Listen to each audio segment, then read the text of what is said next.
Hello students, आशा करते हैं कि आप लोग बेहतर होंगे।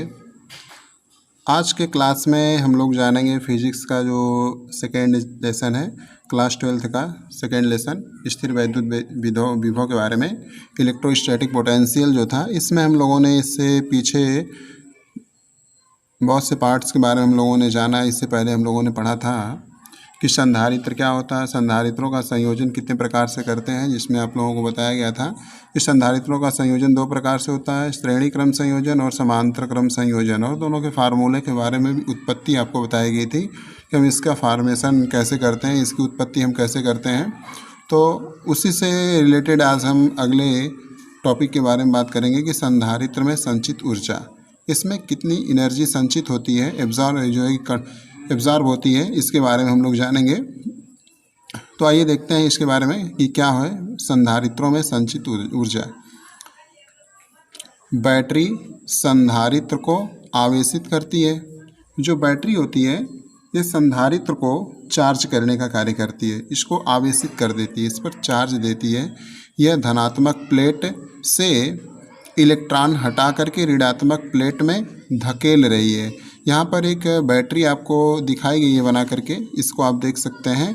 इस बैटरी में यहाँ पर ये जो बड़ा वाला खूंटी बनाई गई, ये प्लस पॉजिटिव चार्ज को दिखाता है और ये निगेटिव चार्ज को शो कर रहा है। छोटी वाली जो खूंटी इसमें बनाई गई है, अब इसमें यहाँ से आप देखेंगे कि ये प्लस चार्ज जो है, इसमें से ये प्लस चार्ज तब हो रहा है जब ये इलेक्ट्रॉन को दे रहा है। अब ये जानते हैं कि प्लस और माइनस दोनों मिल करके तो न्यूट्रल हो जाते हैं, न्यूट्रल हो जाया करता है। तो जब ये न्यूट्रलाइजेशन होता है, न्यूट्रल होता है, तो इसमें से एक इलेक्ट्रॉन और एक प्रोटॉन, ये दोनों अलग अलग होते हैं। ऐसा कह सकते हैं कि ये पॉजिटिव और निगेटिव दोनों चार्जों से मिल करके तो न्यूट्रल हुआ है। तो वैसे ही यहाँ पर एक आवेश जो है कि जैसे ही धन आवेश उत्पन्न होता है, वैसे ही एक इलेक्ट्रॉन को जैसे ही आगे की ओर ये डोनेट करता है, इसको देता है इस प्लेट को, वैसे ही एक यहाँ पर धन आवेश आ जाया करता है। तो इस क्रम में यही बात हो रही है। इसमें बताया जा रहा है कि यह धनात्मक प्लेट से इलेक्ट्रॉन हटाकर ऋणात्मक प्लेट में धकेल रही है।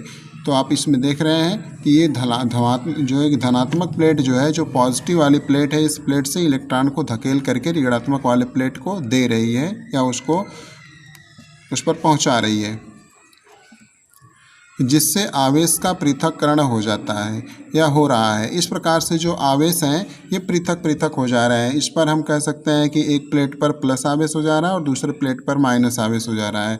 इस तरह से दोनों प्लेटों पर आवेश जो है प्लस और माइनस अलग अलग हो जा रहे हैं। अब ऐसा है कि माना किसी क्षण, मान लेते हैं कि ऐसा होते समय जब ये आवेश दे रही है, यह अपना आवेश, ऋण आवेश दूसरे वाले ऋण प्लेट को दे रहा है। जब ये कार्य हो रहा है, ऐसा कार्य होते समय मान लीजिए कोई ऐसा मोमेंट आ जाता है, कोई ऐसा क्षण आ जाता है, उसी की बात कर रहे हैं कि माना किसी क्षण, कोई एक ऐसा क्षण है जिस पर आवेश Q डैश पहले से दूसरे प्लेट पर स्थानांतरित हो चुका है। जब आप ये सोचें कि जब यहाँ से आवेश निकल करके दूसरे प्लेट पर जाकर संचित होगा, तो किसी भी समय, मान लीजिए वो समय t है या कोई भी समय है, उस समय ऐसा होगा कि कुछ आवेश इस पर जा चुके होंगे।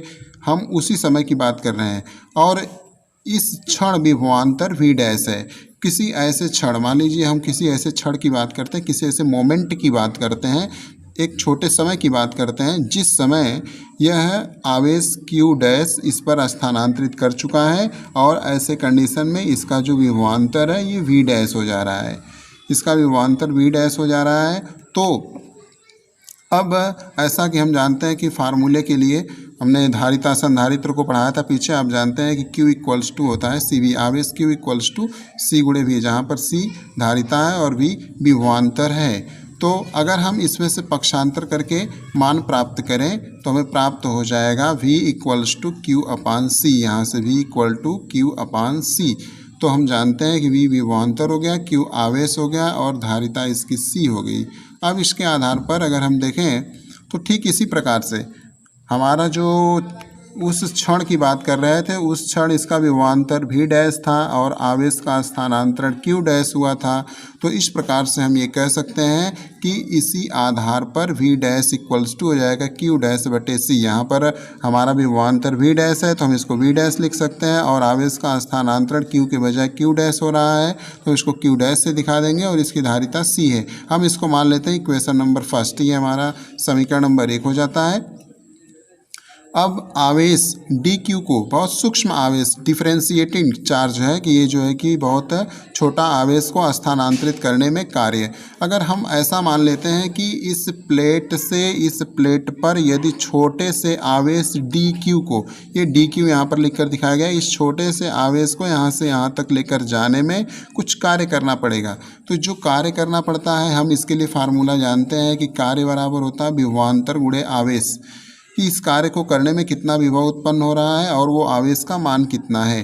तो हम ये देखे हैं अभी कि dw बराबर जो हमने विभवांतर उत्पन्न हुआ था इस पर, ये विभवांतर था v डैश और जो हमने चार्ज स्थानांतरित किया था वो चार्ज था dq। तो विभवांतर v डैश और गुणे आवेश dq हो गया हमारा।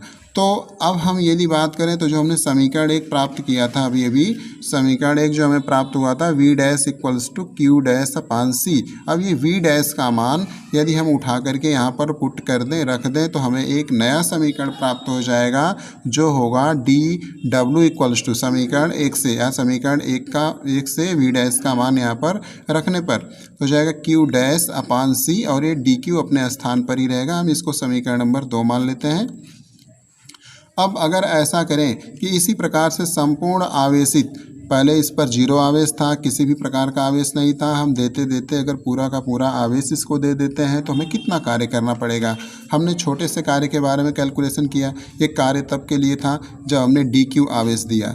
यहाँ से आप देख सकते हैं फिगर में कि ये dq आवेश दिया जा रहा है, बट टोटल आवेश जो है q है। टोटल कुल आवेश का मान, जो कुल आवेश है, कुल चार्ज है, जो आवेश, कुल आवेश जो है कैपिटल Q से दिखाया गया है। तो इस प्रकार से ये जो पूरा का पूरा आवेश Q है, यदि ये पूरा का पूरा आवेश देना रहे तो इसको करने में कितना कार्य करना पड़ेगा। ये तो हम जानते हैं कि फर्स्ट में जब हम इसमें कोई प्रकार का आवेश नहीं दिए रहेंगे तो पहले इस पर आवेश का मान शून्य माना जाएगा कि हमने कोई भी आवेश नहीं दिया है। तो शून्य से देते देते देते देते हम जो है कि पूरा का पूरा आवेश उसको दे देंगे तो पूरा का पूरा आवेश हो जाएगा Q। तो इस प्रकार से हमें ये पता चल जाएगा कि कितना कार्य किया गया है इस पर करने में, तो उस कार्य की हम गणना करते हैं।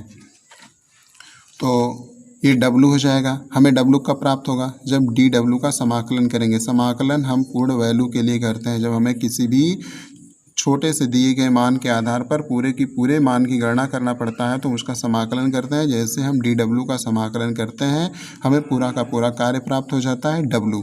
अब यहाँ से हम समाकलन करेंगे दूसरे पक्ष का, ये जो समीकरण नंबर 2 लिखा हुआ था इसी का हम समाकलन करेंगे। ऐसे इसको हम इंटीग्रेट कर सकते हैं, ऐसे इसके द्वारा ऐसे दिखाया जा सकता है जब हम समाकलन करेंगे तो 0 से लेकर Q तक, बट यहाँ पर नहीं करेंगे, हम यहाँ पर इसका समाकलन कर रहे हैं। 0 से Q के लिए हो जाएगा और ये हो जाएगा Q डैश बटे C और ये dq, ये देख रहे हैं Q डैश बटे C dq है और 0 से Q तक हमें 0 पहला था, पहले हमने आवेश दिया था कि इस पर कोई आवेश ही नहीं दिया था तो 0 था, देते देते Q आवेश दे देते हैं, 0 से लेकर Q तक पूरा आवेश दे दिया जा रहा है तो समाकलन हमारा 0 से Q तक किया जाएगा। तो अब इसके आधार पर आगे देखते हैं W इक्वल्स टू 1/c, ये W हो गया, इसमें से C को हम कॉमन ले लेते हैं, 1/c कॉमन हो जाता है तो Q डैश dq बच जाएगा। तो यहाँ लिखा हुआ है Q डैश dq। अब हम इसके बाद इसका और भी समाकलन जब करेंगे तो हमें आगे प्राप्त होगा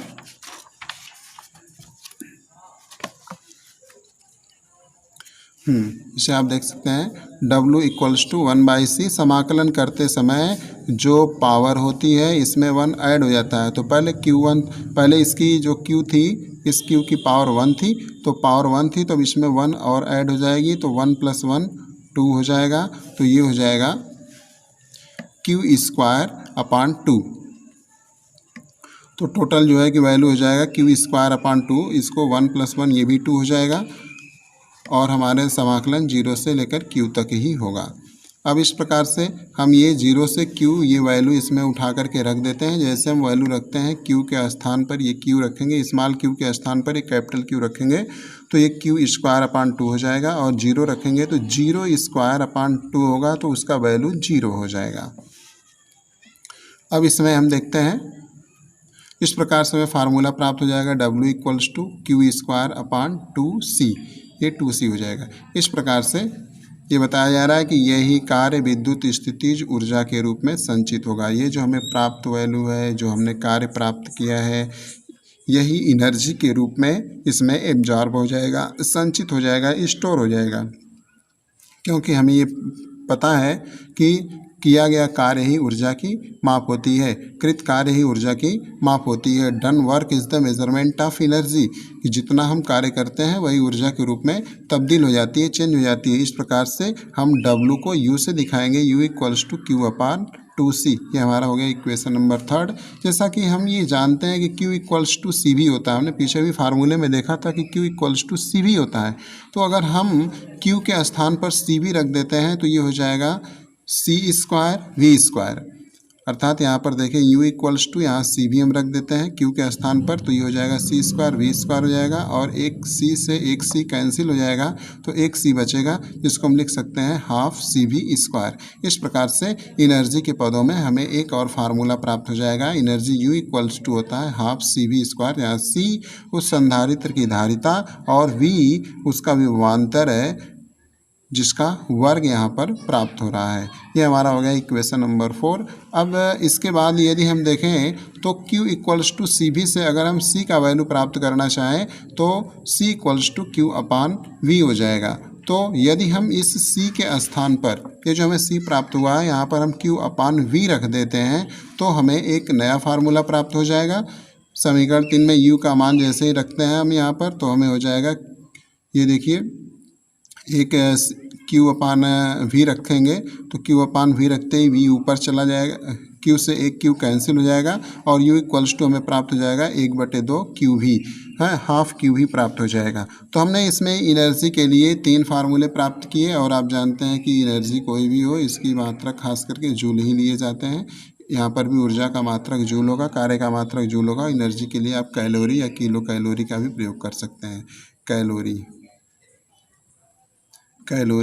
या किलो कैलोरी का भी प्रयोग कर सकते हैं।